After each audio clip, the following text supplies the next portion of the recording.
Hello guys, tonight will be a story that can be interesting and can be incredibly boring.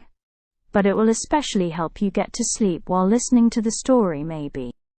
Just kidding, a very ordinary story, Bunculture. In an era where slavery meant chains and mud, there was a girl who lived a paradoxical life.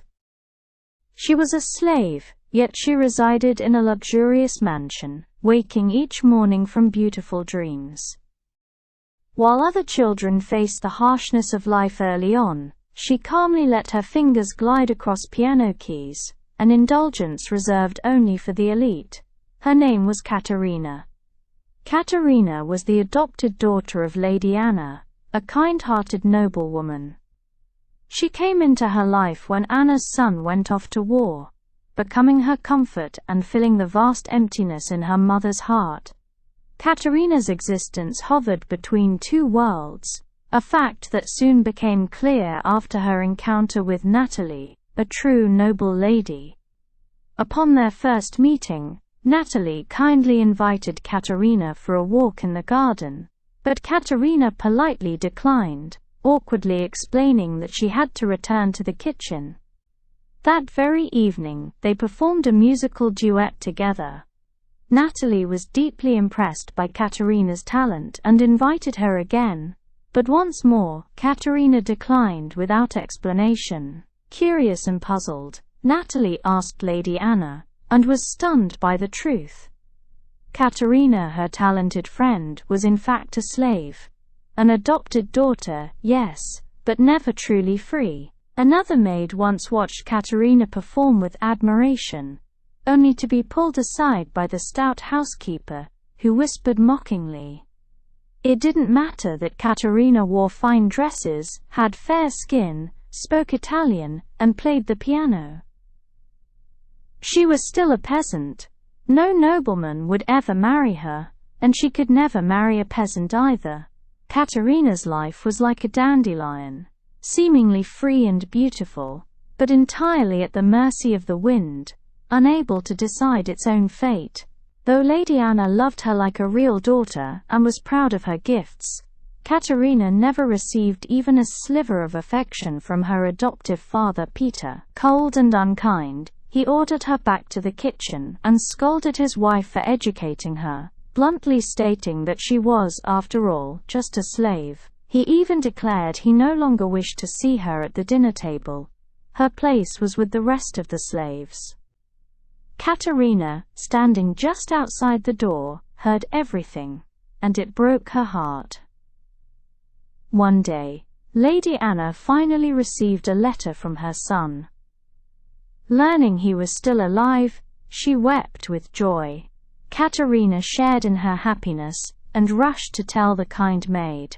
But the maid warned her that perhaps this wasn't good news after all. Lady Anna's son, she said, was just like his father, a brute. Soon after, the son Grissa returned home in glory. The observant mother immediately noticed his limp, and asked about his injury with concern. Grissa's thoughts drifted back to the battlefield, his face momentarily clouded. He, a man hardened by war, wandered into the kitchen, and there he met Katerina.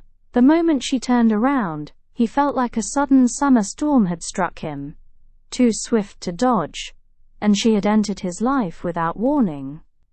Just then, the maid entered and shattered the fragile spark of romance.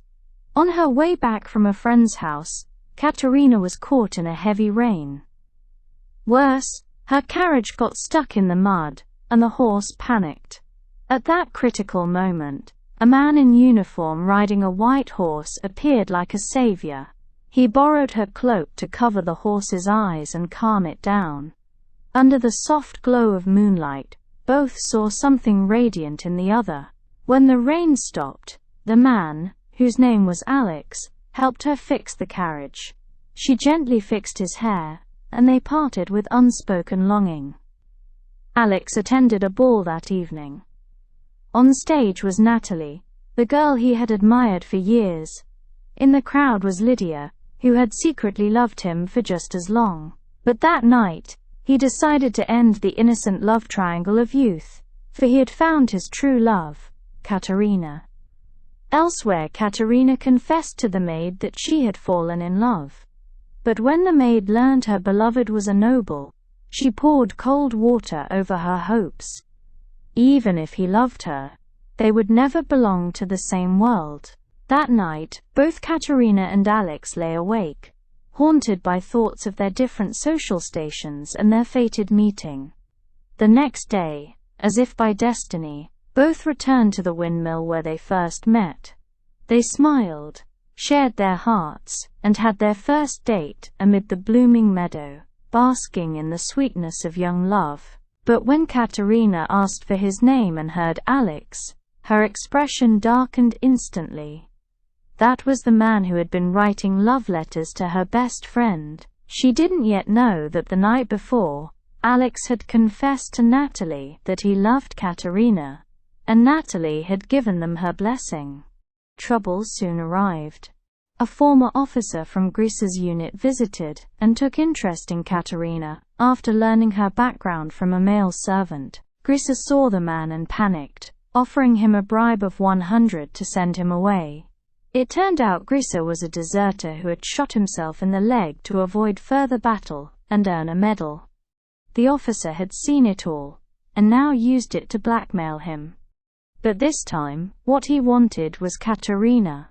Now, the officer crudely asked if Katerina was still a virgin, and even tried to lift her skirt to check. Katerina looked to Grisa for help, but he stood frozen. The officer forced her to bend forward. At last, Grisa could no longer endure it. He growled that Katerina was the adopted daughter most cherished by his mother, not some toy for trade, and kicked the man out, throwing him an expensive pocket watch as payment. After the man left, Grisa looked up to see Katerina had been hiding in the room, silently witnessing everything. She tried to go downstairs, but he stopped her on the staircase, sweet-talking her and saying he would never let anyone take her away. Katerina thanked him for protecting her and made an excuse that the maid was waiting. They had to visit her mother in the countryside. Grisa didn't let go. Katerina quickly escaped. Infuriated, Grisa hatched a plan. He ordered the housekeeper to keep Katerina behind while the maid went alone. Losing her chance to meet Alex, Katerina played the piano alone to soothe her sorrow. That night, Grisa took the family and Natalie to the theater, but slipped away midway and returned home alone. He crept into Katerina's room. Startled, she fled downstairs and hid in the storage room. Grisa followed like a beast, covering her mouth. At that very moment, the maid, sensing something was wrong, rushed back and questioned the servants. Learning that Grisa had returned alone, she knew something was amiss, and stormed into the storage room, interrupting the attack and helping Katerina escape. Grisa roared in fury, threatening to skin her alive, but the maid coldly asked if he'd ever been punched by a fist as big as a sandbag. Though she couldn't truly hurt him, she wasn't afraid to fight. Another time, as Katerina accompanied Natalie's singing on the piano, Grisa came close, his fingers brushing her waist and her hand. Natalie, naive and innocent, noticed nothing, still wrapped in her infatuation. Again and again, reality struck Katerina like buckets of cold water. Grisa, seeing her watching from a window, lifted Natalie in his arms and kissed her passionately, deliberately, cruelly. The next day, a carriage filled with fresh flowers arrived in front of Natalie's house, sent by none other than Grisa himself. He also told his parents that he intended to propose to Natalie. His mother was deeply moved, but his father bluntly called him a scoundrel. Grisa's face darkened. His father had long seen through him. He was simply targeting the enormous fortune of that noble family. Elsewhere, Alex continued to visit the windmill, where he and Katerina first met, waiting for her each day, only to end another night in disappointment. Upon returning home, he happened to run into Lydia, who had come to visit his mother. Over the years, it was thanks to Lydia's financial support that his family was able to overcome crises, pay off debts, and sustain their business.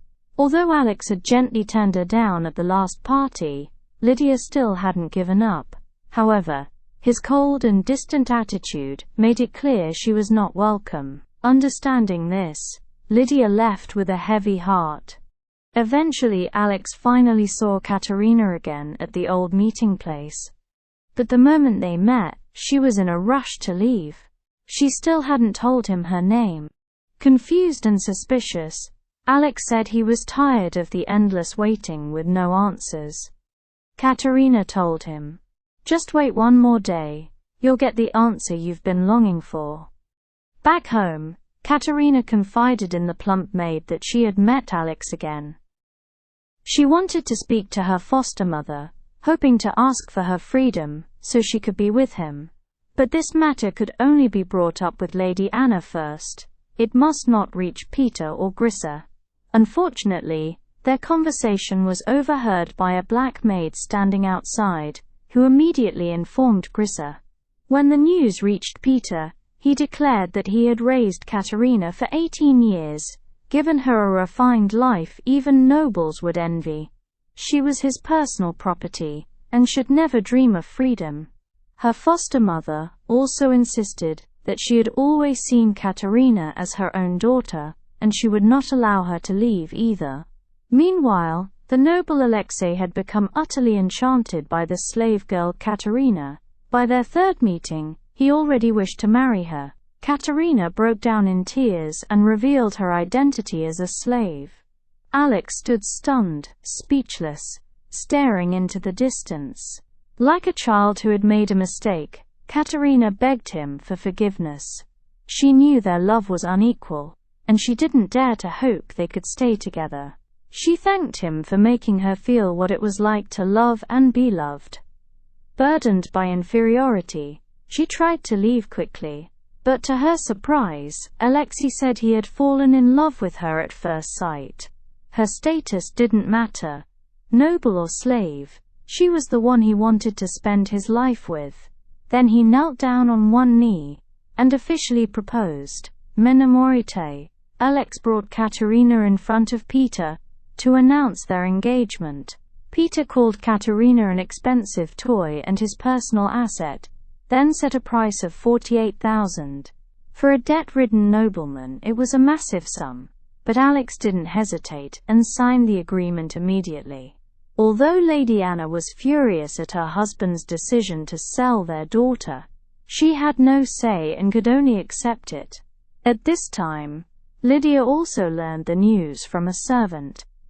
Having harbored feelings for Alexei for years, she was in utter disbelief. She mocked the situation, saying she had suitors lining up from here to France, yet Alex was chasing after a slave. But Alex remained firm.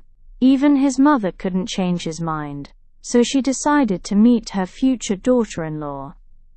The moment Katerina met her future mother-in-law, she was so nervous she fainted. When she came to Morkel, she found the lady smiling kindly at her. The tension in Katerina's heart finally eased. At the dining table, the mother even joked that she herself had been more nervous when she met her own mother-in-law. The warm, welcoming atmosphere felt as though she had already accepted Katerina as part of the family. Back in reality, however, both mother and son had to face the enormous redemption fee. Lydia's unexpected invitation became a lifeline, one last glimmer of hope. She brought out the 48,000 guilders and said she would help Alex buy Katerina's freedom. Alex promised to repay her as soon as possible. But Lydia's next words shattered the moral compass of anyone listening. She said the money didn't need to be paid back. He could still be with Katerina. On one condition. Alexei had to marry her, and the money would count as her dowry. After the marriage, Lydia said she didn't mind if Katerina became Alexei's lover. Faced with such an outrageous proposal, Alexei firmly refused. In desperation, he sought out a merchant and offered to sell the estate's radishes to him at a low price, hoping to get an advance payment before the autumn harvest. The merchant immediately declined. Desperate, Alex took out a photo of Katerina and told the merchant the story of how he had fallen in love with a slave, and the money was to buy her freedom. Moved by his story, the merchant agreed. Elsewhere, after being rejected again, Lydia sought out Lady Anna.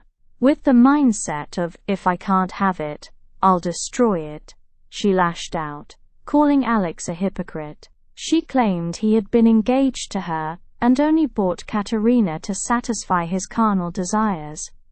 Lady Anna, who loved her daughter dearly, believed Lydia without a second thought. At this time, Alexei, having finally secured the ransom money, came to the master to finalize the agreement.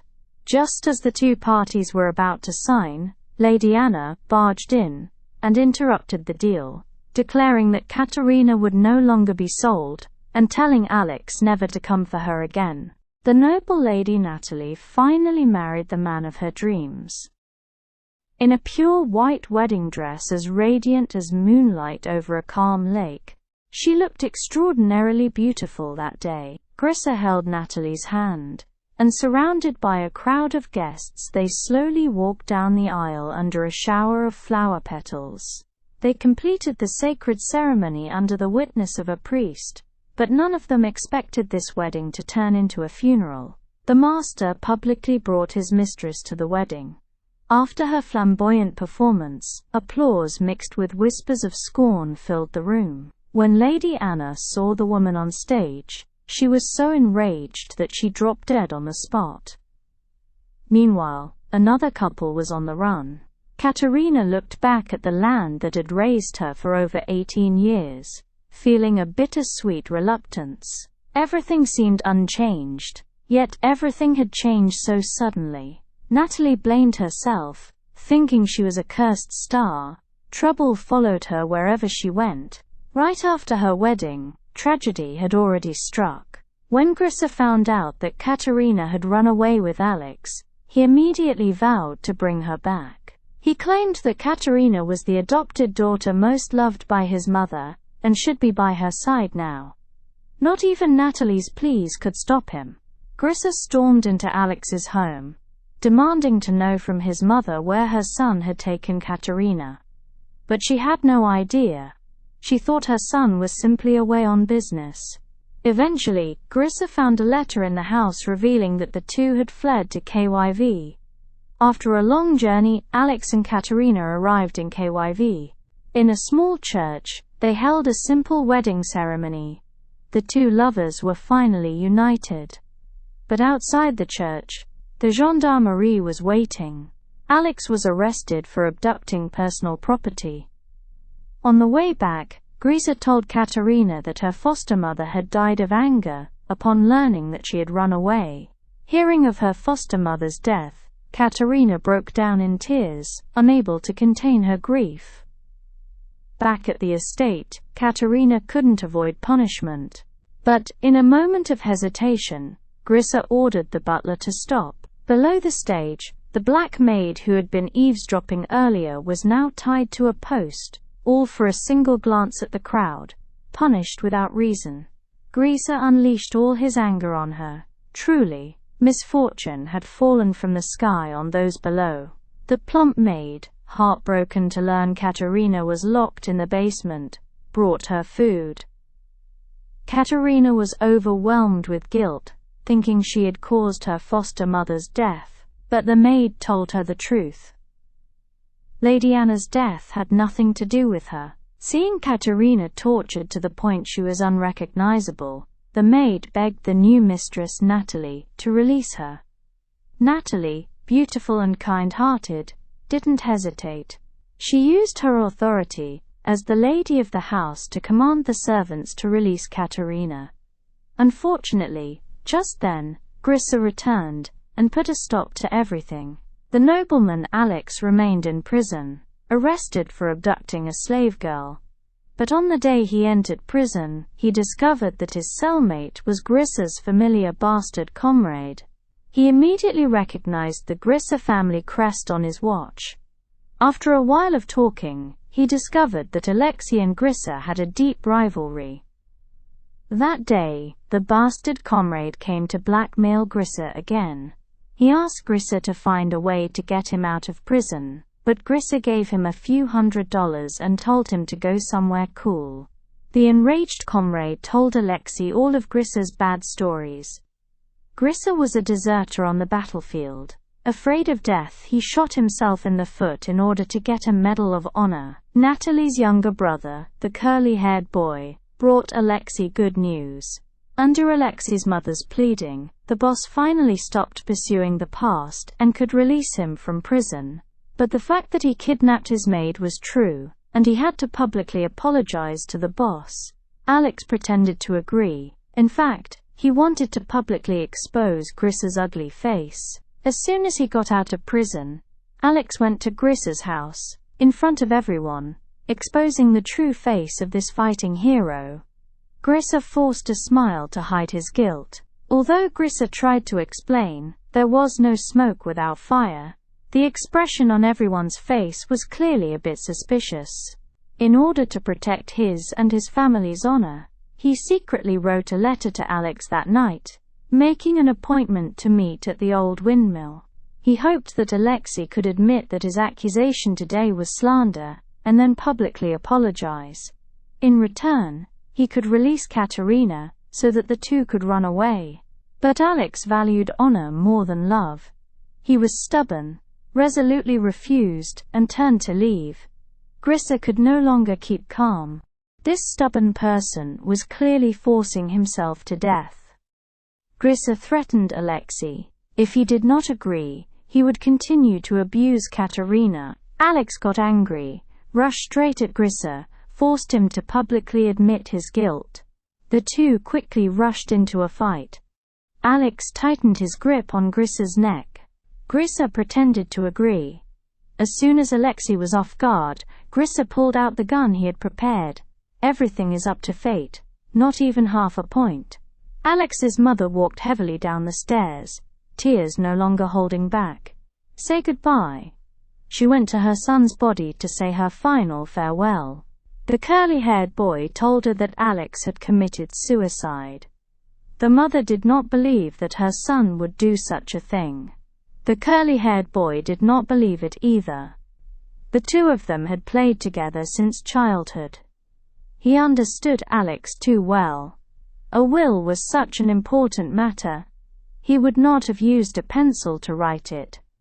But now the gendarmerie could not find any other evidence to prove that he was killed, so it was okay. Elsewhere, Katerina had been locked in the cellar for 10 days, completely unaware of what was happening outside. Her mind was getting more and more unstable. In her dreams she often saw Alexei covered in blood coming to find her. The fat aunt had no choice but to take her out of the cellar first. At this time, the news of Alex's suicide had spread. Worried that Katerina would have mental problems again, everyone discussed not telling her about this for the time being. The black maid, who was still resentful for having to take the blame for her last time, sneaked into Katerina's room. She told Katerina about this. Katerina went crazy, rushing out to hug the fat thing. Whether she accepted it or not, this was an unchangeable truth. Alex was the most beautiful scene she had ever seen when she fell into the abyss. But she could not change her fate of falling. Natalie wore a black dress, her face solemn as she walked into Lydia's room. When the news reached Lydia, she tried to suppress the chaos in her heart. Her thoughts took her back to the night 10 years ago. That person as radiant as a rainbow had suddenly entered her world like that. Having had a one-sided love for 10 years, she had never thought of giving up, but this time she could only give up. The words of comfort at this moment seemed so bland and powerless. Her emotions exploded at this moment. She went crazy, swinging scissors at the servant. Until the servant was covered in injuries, she shouted for everyone to get lost. The mother went to find the priest with a very heavy heart, but the priest did not want to perform the last rites for the suicide. The funeral procession also had only a few people. Seeing Alex's mother crying in front of the grave, Katerina ran from afar. knelt in front of the mother and begged for forgiveness. The mother said that her son's death had nothing to do with her. Katerina stayed in front of Alex's grave for a long time and refused to leave. Lydia turned back and gave her a meaningful smile. At her son's wedding, the mother was angered to death by this mistress, but the father turned around and married that slut into the family. What was even more outrageous, this old man even planned to auction off his adopted daughter. Grisa was so angry that she couldn't help but scold her father for being shameless, saying that her mother had just passed away and he was already planning to marry her killer. Her father told him to pay attention to his words, that she was now her son's new mother. On this side, Grisa was so angry that she jumped up. On the other side, the old man was happily flattering his lover. Grisa and Natalie planned to find a notary tomorrow to read their mother's will. The house was their mother's dowry. All the assets belonged to their mother's family. Grisa was the sole heir. They wanted to let this old man leave empty-handed, but after the notary finished reading, discovered that his mother had only left this house to her son.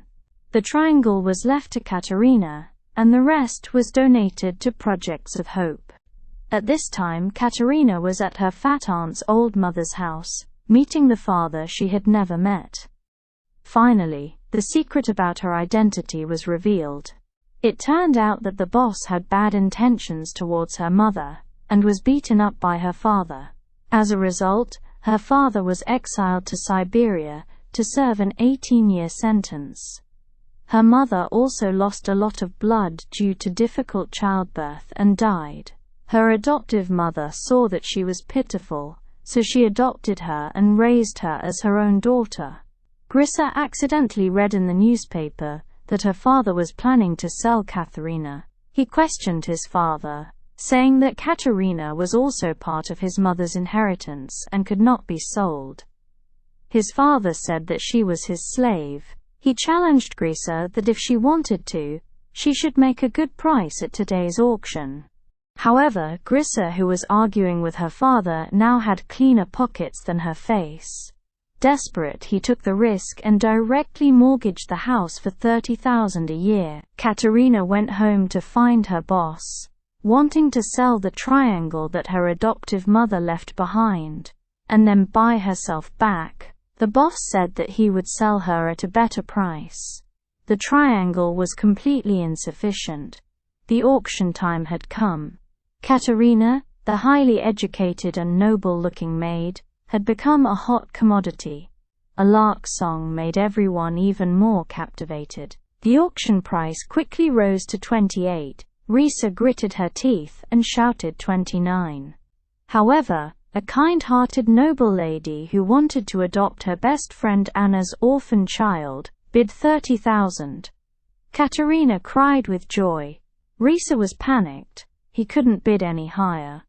Elsewhere, ever since Alex passed away, Lydia had gone crazy. She also read the news of Katerina's auction in the newspaper, and immediately became excited. Again, now galloping over. Just when everyone thought that everything was settled, she pushed the door open and entered, directly offering 10,000, surprising everyone. She threw a bag of gold bars on the table. Grisa was shocked. He pulled his father aside, put down all his dignity, begged his father, said that he could give up the inheritance of the house. His father could also marry a mistress, as long as he kept Katerina. But his father looked pleased, directly announced the successful transaction. Katerina was sold to Lydia like that. Alex's death had long made Lydia hate Katerina. She forced Katerina to take off her shoes, and ordered people to put her in the back of the carriage to follow the convoy. The long journey of 15 var had made Katerina's legs bleed. Seeing Katerina being tortured beyond human form, the crowd of onlookers all expressed sympathy, but Lydia openly cut Katerina's hair. And all of this was just the beginning of the nightmare. This woman was crazy. She spent a lot of money to buy her rival just to torture her. During the day she tied her to a pole, whipped her, and at night she used chains to lock her whole body like an animal. When she was happy she beat her. When she was not happy she beat her. One day, Lydia was different. She brought Katerina to her room. Her friendly attitude made Katerina a little confused. She asked Katerina to tell her about her love story with Alexei. Katerina said, "You can torture me physically, but I will defeat you mentally." Hearing about their happy past, Lydia was jealous beyond control. She thought that Katerina had stolen the happiness that was hers. But now she had lost. Alex was her husband. She showed Katerina her portrait of herself and Alexei. Katerina angrily picked up the portrait of the two and threw it into the fireplace. Laya was as scared as ants on hot claws. She watched the portrait burn. After a while of madness, she picked up the laughing stick, mad with anger. Until Katerina was beaten unconscious. The heavy shock caused Lydia to lose her mind again. Natalie learned about Katerina's situation. She went to Lydia, innocently asking Lydia to free Katerina. After saying everything, Lydia still did not agree, and directly sent the guest away. Natalie had no choice but to ask her father for help. Her father could not bear his daughter's pleading, agreed but was stopped by the boss, saying that Katerina was a beautiful disaster. Buying her would only affect the couple's relationship. Her father had no choice but to give up. Since Alexei died, Lydia no longer supported the family. Alex's mother did not compete for business. While she was worried about the household expenses, she received Lydia's invitation. Lydia blamed all the blame for Alex's death on Katerina. She thought her mother would be on the same side as the enemy. But when her mother saw Katerina being tortured by Laya beyond human form, her heart ached immensely. She immediately decided to take her away from here. Lydia turned her back, scolded her mother for being ungrateful, and told her to return all her money over the years.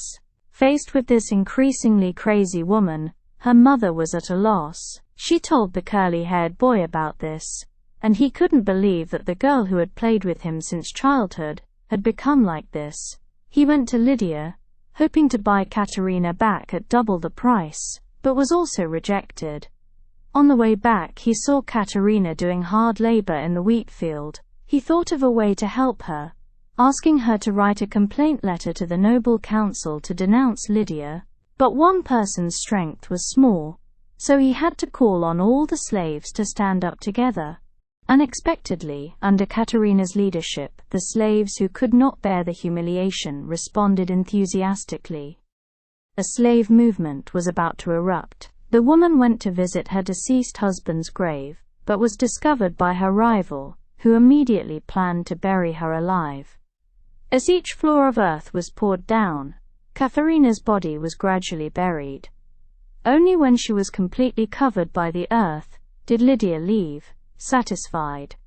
Risa did not believe that she had died like that, and dug up the grave to see that it was empty. He muttered that she was not dead. Lydia returned to the manor with the slaves, immersed in the joy of the harvest festival, completely unaware of the murderous plot that was secretly taking place. A young slave ran to tell her father Katerina believed that her daughter was buried alive. The angry father went to the executioner and killed him with one blow. Laya realized that the atmosphere was getting worse and worse, so she quickly ran into her mansion, hugging her most precious portrait and hiding. Lydia's cruelty made the slaves unbearable. They quickly gathered outside the mansion, preparing to set her on fire. The fire quickly spread throughout the manor. Lydia was burned alive just like that. Grisa's manor also had riots. The heavy labor and high taxes made the slaves angry. They directly attacked the butler first. Grissa was scared. He told the fat aunt to quickly take Natalie to hide in the room. Natalie could only stay in the room and pray for her husband. The fat aunt was worried about Natalie's safety and blocked the door tightly. Grissa's clever tongue blamed the butler for everything, saying that the butler had arbitrarily increased the taxes. He severely punished the butler and reduced the labor of everyone from 6 days a week to 3 days, which temporarily quelled the riot. The news of Katharina being buried alive reached the fat aunt. The fat aunt couldn't help but cry, attracting Grissa's attention. That night, Grissa told Natalie that he had to go out to discuss business, but in fact, he secretly went to Katharina's grave. He didn't believe that this woman had died like that. Unwilling to accept it, he directly dug up Katharina's grave, digging 3 deep, but still couldn't find her body. At this time, she woke up in the familiar windmill. It turned out that when she was on the verge of death, Katharina was still praying for Lydia and the butler who had buried her alive, hoping that God would forgive their sins. The butler was moved and felt compassion. While Lydia was away, he secretly saved the old Katharina. The father didn't know what happened, and directly gave him a ticket to see the King of Hell. Before she could pray for him, Katharina wanted to leave this heartbreaking place immediately, because this windmill was the place where Alexei had committed suicide. The old serf told her that Alexei had not committed suicide, because he happened to be far away that day, and heard the fierce quarrel in the windmill, followed by 2 gunshots. It was morning. The gendarmes were hunting for the wind that killed the rioting serfs at Lydia's manor. At this time, the hounds had followed the scent to the windmill. Katharina climbed up to the attic. Cuss! A serf hiding in the haystack was caught on the spot. The gendarmerie was about to go up to the attic to check again when the ladder broke. Thanks to that, Katharina escaped. She went to the curly-haired boy. At this time, no one knew that Katharina was alive. She wanted to take this opportunity to start a completely new life. After a day of running away, Katharina was exhausted after taking a bath. She fell asleep on the sofa. At this time, his father had just come home and looked at the woman on the sofa, thinking that his son had brought a prostitute home. The curly-haired boy explained that this was Alexei's wife. The two discussed taking her to Key to take refuge. Since Lydia was burned to death by a servant, Natalie had increasingly distrusted her servants. She fired all the maids who took care of her, keeping only the fat one she trusted the most to take care of. Meanwhile, Grissa was busy every day finding out news about Katharina. He bribed the gendarmerie captain, asking him to secretly help him find news about Katharina. He appeared to comfort Natalie, but in fact, he found her mentally troubled. He immediately took her back to her mother's house. At this time, Natalie happened to come to find her younger brother, the curly-haired boy. Afraid of revealing Katharina's whereabouts, the curly-haired boy had no choice but to find an excuse to send his sister away. The curly-haired boy quickly prepared travel expenses and a letter of introduction for Katharina, telling her to go to KYV to be a tutor. After a long journey, Katharina arrived at KYV, this familiar place. But because she was too tired, she fainted on the way. When she woke up again, she found herself in a brothel. Katharina woke up from her coma. The person who saved her was this girl in front of her. Lena used to be a servant in the Grissa house, and recognized Katharina at first sight. Katharina had just woken up, but before she could say 2 words, she fainted again. At this time, the mistress came to find Lena, and she carefully locked the door. This sneaky action made the mistress suspicious. She went into the room to see, and there was another person lying in the room. She secretly took Katharina's letter of introduction and money. At this moment, Lena entered through her mouth. The boss knew that Katerina was the adopted daughter of a noble family. Seeing that she had some beauty, she decided to keep her. Under Lena's attentive care, Katerina finally woke up. The boss invited a doctor to check the girl's health. Fortunately, Katerina only had a cold, but unfortunately, Lena's leg was infected. Upon hearing this news, Lena cried and begged the landlady to keep her. She could do any odd jobs.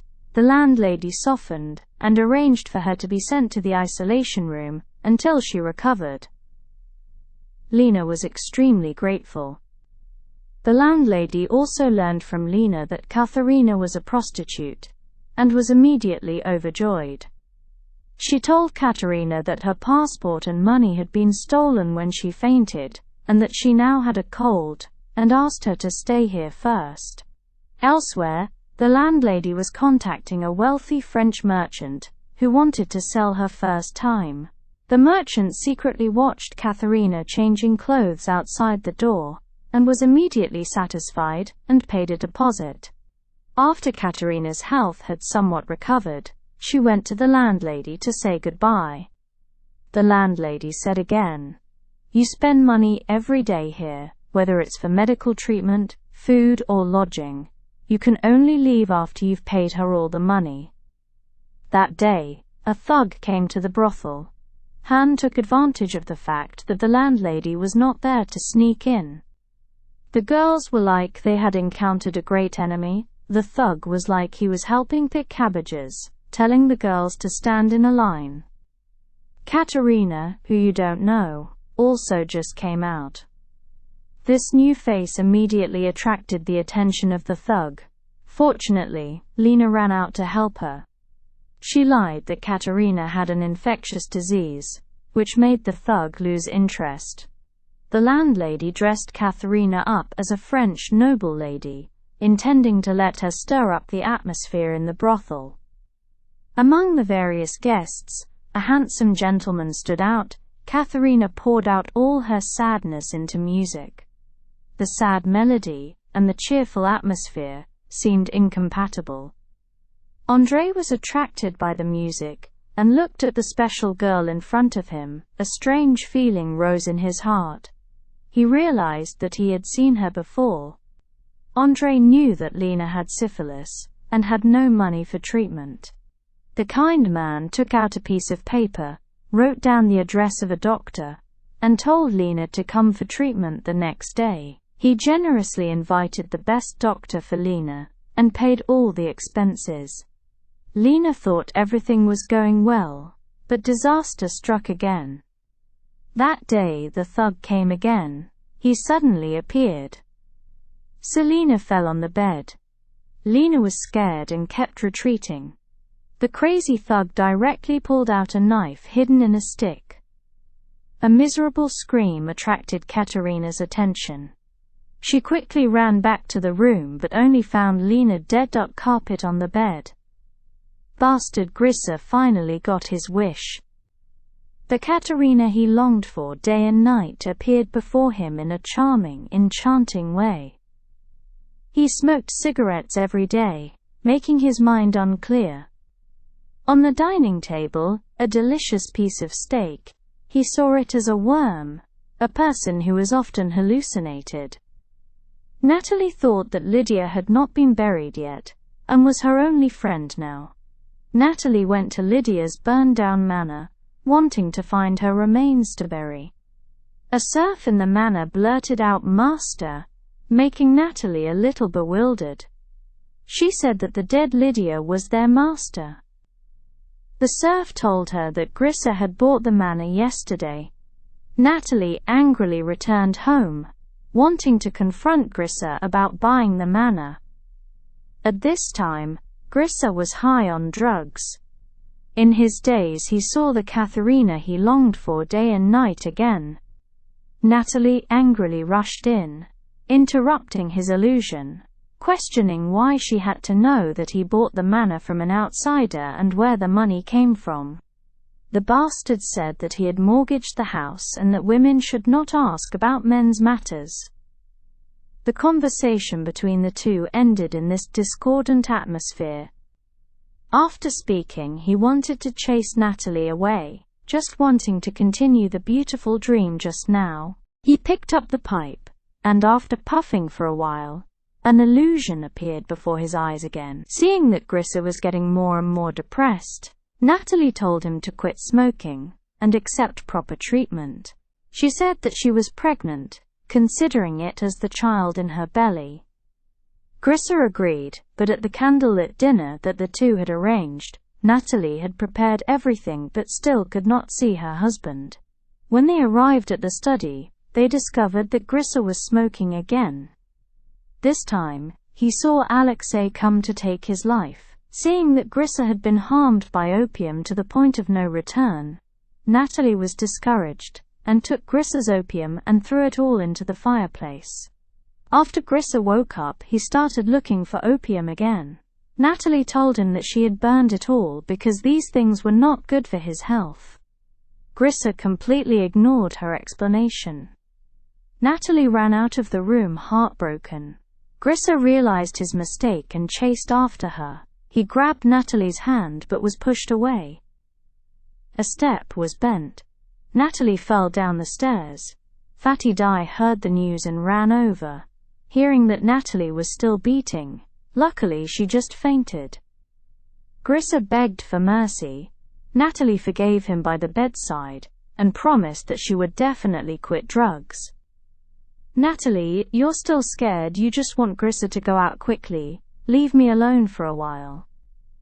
Lying in bed for a day, Natalie thought a lot. After all, he was the person she loved the most. The happiest moment of her life was still clear in her mind. She believed that the smile on her husband's face that day was definitely not fake. She called Grissa to her bedside, said that they were husband and wife, had sworn to be together forever, and she still loved him. She decided to forgive Grissa. The two hugged each other passionately, but a maid noticed that Natalie's dress was stained red with blood. She exclaimed that the lady was bleeding. Grissa was extremely worried and called the doctor. After the doctor's diagnosis, he told him that Natalie had a miscarriage. The worst news was that she would not be able to have children anymore. Elsewhere, the landlady planned to sell Katerina for the first time today. Today she was dressed up like a doll. Afraid that she wouldn't cooperate, the landlady secretly put sleeping pills in her drink. The perverted French merchant entered Katerina's room. Katerina wanted to run away but felt more and more dizzy. The merchant was really perverted. He smeared chocolate all over Katerina's mouth. Katerina tried to struggle but was pulled back by the merchant and thrown onto the bed. Katerina grabbed the doll next to her and used all her strength to hit the merchant until she fainted. She panicked and ran out the door, accidentally bumping into André, who was passing by. She begged André to help her. André said to the merchant, "If the girl doesn't want to, don't force her. You're not for sale." The merchant was angry and wanted to drag things out. André directly punched him and knocked him flat on his face. André looked for the landlady, hoping she would let Katerina go. He said that she didn't want to stay here. Don't ruin her life. He could help Katerina redeem herself. The landlady agreed. She returned the letter of introduction to Katerina, telling her that André had helped her pay the ransom, and that she was now a free woman. Katerina followed the curly-haired boy's letter of introduction to the governor's house. The governor's wife Elena opened the letter of introduction and immediately called the butler to bring Katerina in. The mansion was large and splendid. The governor's wife was so approachable that this woman, who had just escaped from hell, was a little at a loss. As soon as Katerina sat down, Elena's eyes were already moist. She began to ask Katerina about the curly-haired boy's situation. Realizing that she had been a little rude, She changed the subject and started talking about the tutoring problem. After learning a little about Katharina's situation, she immediately hired her. Katerina was so happy that she cried. Life had finally gotten better. However, Risa still wouldn't let her go. Natalie's father read in the newspaper that Grissa was offering a 5,000 reward to help find Katerina. He immediately got on the carriage and went to Grissa's house. Natalie didn't want to see her miserable appearance. She tried to get up and get out of bed. The angry father went to Grissa to question him about mortgaging the house to buy Lydia's manor. Was it because he wanted to become the new master and then rightfully find his slave Katerina and raise her like a canary? The Amalpo's spinner. Grissa was still stubborn, but the conversation between the two was clearly heard by Natalie outside the door. Natalie walked in and picked up the newspaper, only to discover that what her father said was true. She told her father that they were going home. Natalie had been sad and crying all day since returning to her mother's house. Even the dowry was returned by Grissa. Her father was heartbroken to see his daughter like this. He wanted to take his daughter to Italy to distract himself. But Natalie was discouraged, and no longer interested in anything. She suggested to her father that she wanted to enter the monastery, to become a nun, to find peace of mind. Her father sternly refused, but Natalie was determined, and went to the monastery the next day. After going through so many storms, looking at the church in front of her, she finally smiled, which she had not seen for a long time. At this time, Grissa was busy looking for Katerina. That day he received a letter from KIV. The person in the letter said that he had seen the person he was looking for in KIV. Risa went to Kev that day when she was about to stay at the hotel. She accidentally met her teammate. The teammate told him that the governor's house would be holding a charity ball recently. He invited him to join. He said that such an opportunity was of course necessary to get acquainted, so he immediately agreed. On her first day as a tutor, Katerina was almost fired. The governor did not trust this woman of unknown origin at all. Katerina hesitated, and did not dare to reveal her identity. Fortunately, the governor's wife begged her to stay. Katerina did not want to deceive the kind lady anymore. She confessed to the lady that she was a runaway slave. The lady said that she could stay here with peace of mind. No one would know this secret, and was even jealous that her life was freer than hers. Katerina could not understand, but sometimes social traditions and laws were more terrifying than the chains of serfdom. It made people lose the ability to love. At this moment, Katerina discovered a familiar figure. The appearance of the curly-haired boy made the lady's eyes light up. The atmosphere was filled with romance. It turned out that the two of them used to be lovers. Katerina had no idea. Andrei also came to the governor's family party. He and the governor's family were acquaintances. Katerina brought the young master out to perform. She recognized Andrei immediately. Andrei looked at the woman. The woman before his eyes, he really didn't expect to see her here after parting ways at the Turkish house. Mamela Allah. Lubtata manastati umditi kultulabul blati di libunes. Nes lashal hasta kultulabul. Yenidi lashal hasta kultulabul tulabul. Mamela Allah. Nasta talabul tulabulk. Mamalashal blati amalabul tamala. Namala manashalabul. Lubtata mela hastakul. Kamalivin here. Katerina said she was a tutor here. But Andrei told her to leave immediately. Katerina didn't understand why. It turned out that Andrei was the young master's godfather. He wouldn't allow a girl to be near his child. Katerina really wanted to explain, but Andrei was adamant that if she didn't leave immediately, he would report her identity to the governor. Katerina said, "You don't know anything about my past. What makes you judge me?" Andrei wanted to take out money to compensate for Katerina's departure. Katerina was angry and asked if he really considered her a prostitute. Why didn't he go ask the landlady how she got to the brothel? Andrei went to find the landlady, who told him that she had picked up Katerina on the street. She didn't volunteer. Only then did Andrei realize that he had misunderstood Katerina. The landlady also told him that she had heard from Lena that she had a fiancé named Alexei. Hearing this name, Andrei remembered that it was the man who wanted to advance the money to ransom Katerina. Katerina, in order to save her last bit of face, went to the governor to ask for a leave of absence. The governor thought that Katerina was being bullied. Katerina was about to explain when Andrei came back. Katerina thought he had come to denounce her, and was scared and wanted to run away quickly. Katerina. Unexpectedly, Andrei came to beg her to stay. He told the governor that he had offended Katerina, hoping to receive her forgiveness. The misunderstanding was finally resolved. Andrei asked Katerina about Alexei's situation. Katerina said with her eyes wide open, "You're dead." Andrei felt sorry for her situation, saying that he could understand her pain. Katerina found him very funny. She questioned him how a well-off noble could understand the pain of lowly serfs. Had he ever been whipped?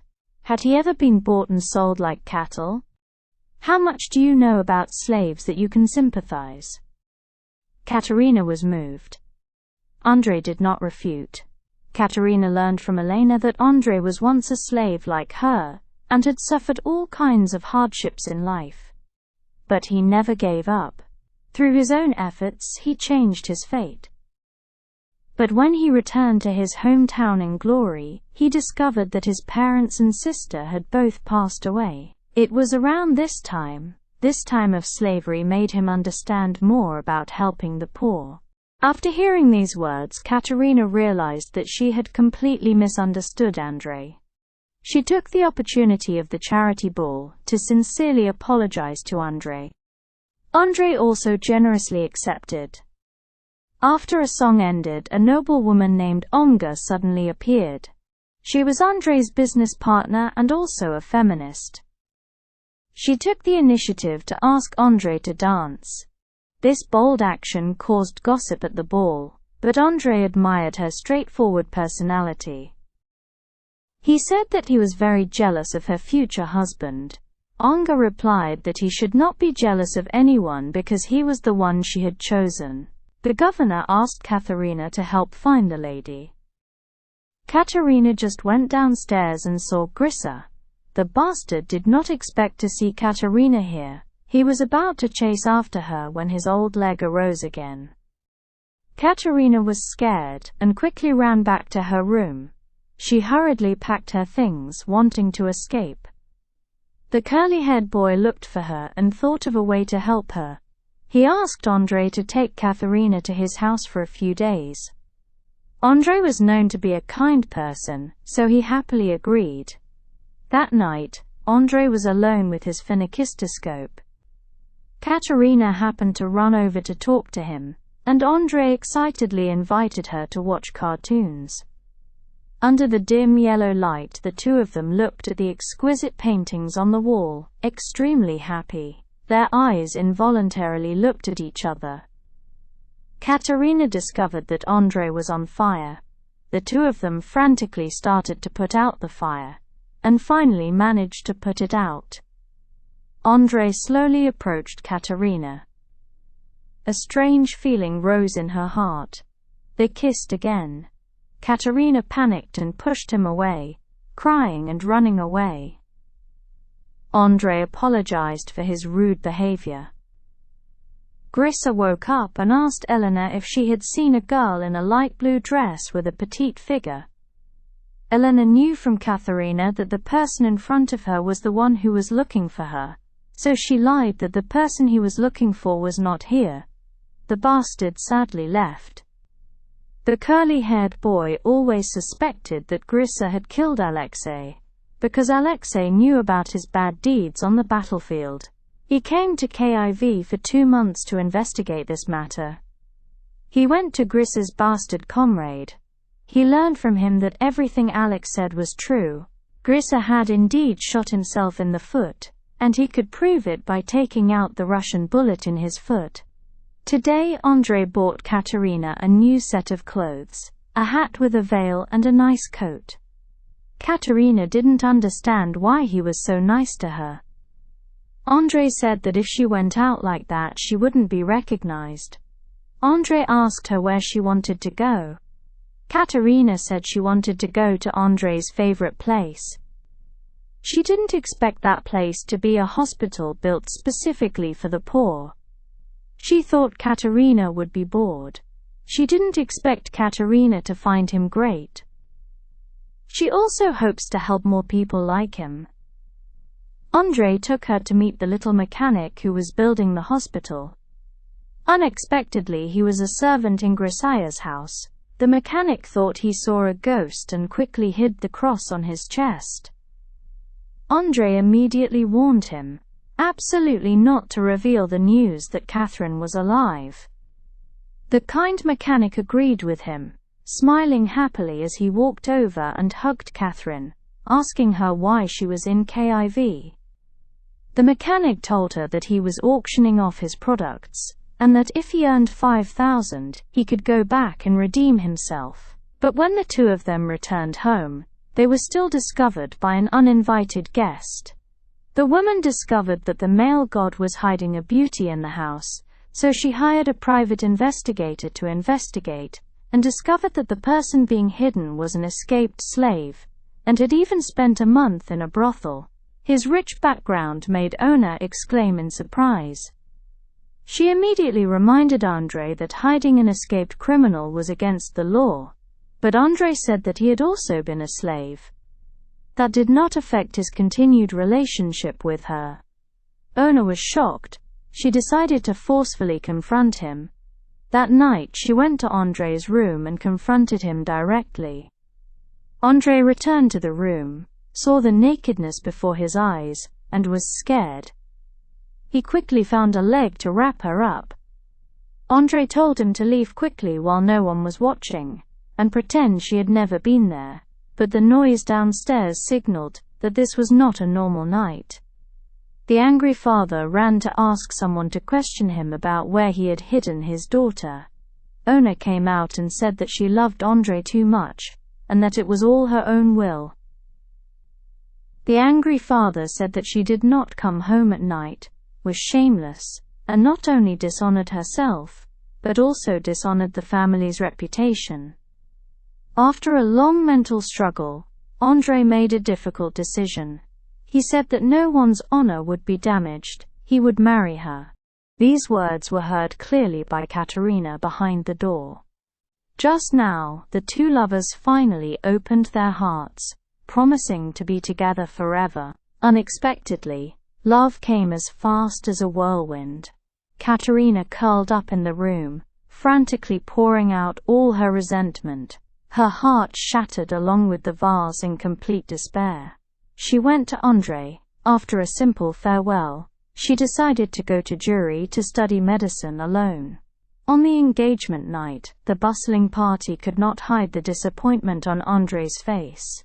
He called Olga aside, saying that he did not love her, married her only to protect her honor, do not hope for anything else. Olga promised that in the future she would definitely be a good wife, hoping that he could try to accept her. But in Andrei's heart, there was only Katerina. She was preparing to go to Zurich. The carriage to pick her up was already waiting on the side of the road. As Andrei had just sent Katerina home, a coachman entered, only to discover that the person just now was a fake coachman who had kidnapped Katerina. The news reached Andrei, and he immediately said that he had urgent business and had to leave immediately. He told Mr. Gar to make up a reason to deceive the guests. During the engagement party, he directly abandoned the bride-to-be and ran away. Andrei emotionally searched for the little mechanic, thinking that he had broken his promise and revealed Katerina's information. The little mechanic was innocent, his face full of grievance. It turned out that Detective C, while helping Olga investigate the woman next to the male god, had accidentally discovered that Katerina was the person that Grisa had offered a reward of 50,000 to help find. At this time, Katerina was on her way to Grisa's manor. Grisa had just returned home from Kiev, and his leg pain was getting worse. His friends gave him a shaman, saying that he could help him cure his leg pain. Shaman, you are good at observing facial expressions, saying a few words, and fooling that bastard into being dazed, so you keep him. A group of people stay at home to dance with the medium. The bastard not only lets this group of people stay at home and cheat them with food and water, but also gives all their assets to the shaman to manage. Natalie has been praying sincerely in the monastery for 4 months, and today she finally returned. Father said she has changed, becoming more mature than before. Natalie has forgiven Grisa, and still wants to return to him. Although her father was very opposed, he could not stop his beloved daughter. But when Natalie returned home, she saw the shaman sneaking around in the study. She questioned who he was, and the shaman started to deceive her again, saying that he was the man's spiritual teacher and could help him escape from his physical and mental torment. Natalie was half believing, and after seeing him pray sincerely, she began to believe what the shaman said. In order not to bother him with his treatment, Natalie decided to leave first.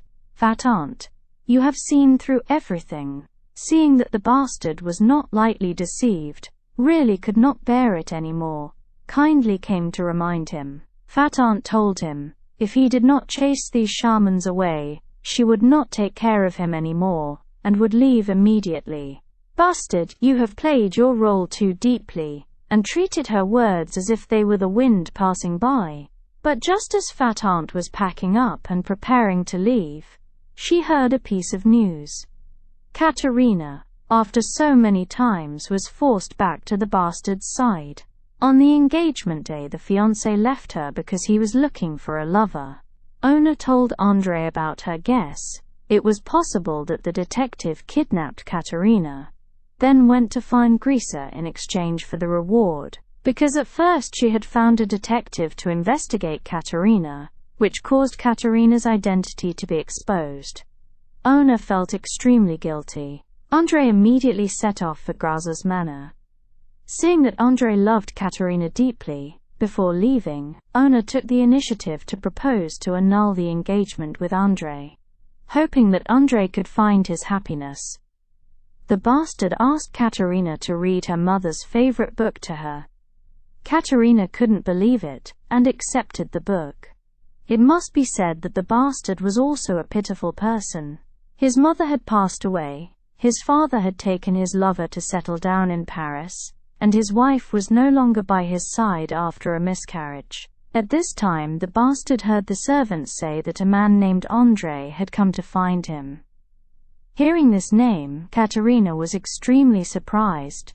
Andrei knew that the bastard had mortgaged his house, the bank interest had not been paid for a long time, the manor was about to be auctioned. He said he could help him. The condition was that he hoped the bastard could free Katerina. The bastard's stubbornness was too deep. He heard that he wanted to take Katerina away from him. He emotionally said he did not agree. The cripple refused to listen. Andrei had no choice but to find his best friend, the curly-haired boy, to think of a way. The curly-haired boy was worried that he was murdered like Alexei, reminding him to be careful of him. He is a dangerous man. Unfortunately, Natalie heard this conversation. She emotionally told her younger brother, "I've always hated him. He has a hot temper, and many bad habits, but he can't kill anyone." Although the curly-haired boy didn't want to upset his sister, he also hoped that she would be a little more rational. Natalie didn't allow her husband's reputation to be tarnished. The conversation between the two ended unhappily. That same day, the bastard received a court summons.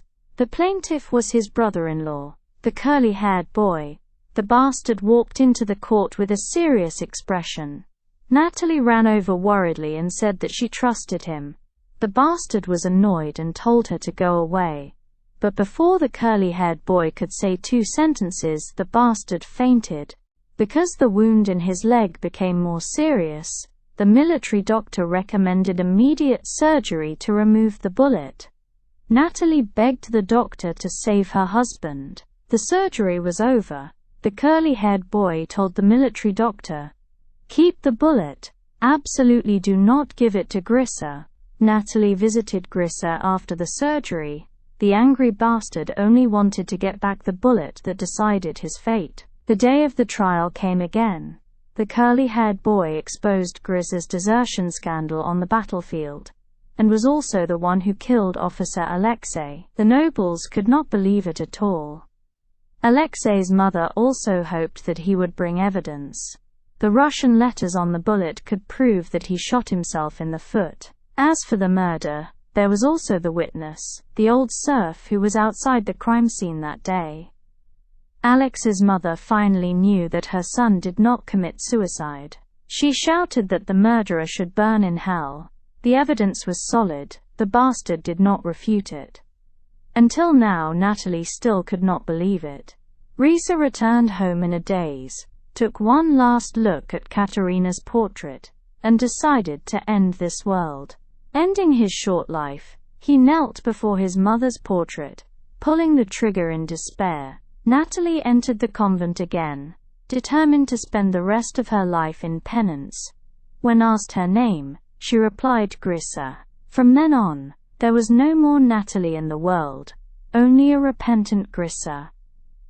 The Grissa manor was finally auctioned off, because it could not repay the bank loan. The worried and fearful serfs gathered in the hall to prepare to welcome their new master.